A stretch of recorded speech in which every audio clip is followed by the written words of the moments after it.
বিশ্বনবী হাসান হুসাইনকে ঝাড়ফুঁক করতেন। বুখারীর বর্ণনা, আউযু বিল্লাহি আউযু বিকালিমাতিল্লাহি তাম্মাহ মিন কুল্লি শাইতানিন ওয়া হাম্মাহ ওয়া মিন কুল্লি আইনিন লাম্মাহ। এই দোয়াটা পড়ে বিশ্বনবী হাসান হুসাইনকে ফু দিতেন। বিশ্বনবী তাবিজ দেখলে ছিঁড়ে ফেলতেন, সাহাবারা তাবিজ দেখলে ছিঁড়তেন, আর আমরা তাবিজ ঝুলাই।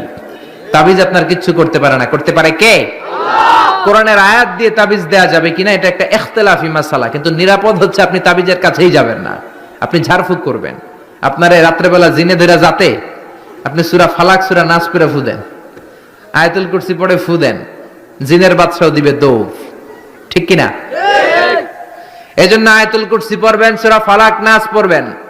লাবিদ ইবনুল আসাম ইহুদিদের মিত্র বিশ্বনবীকে ব্ল্যাক ম্যাজিক করলো। 4 মাস বিশ্বনবী অসুস্থ, নড়তে চড়তে পারে না। বিশ্বনবী 4 মাসে তাবিজ ঝুলায় নাই।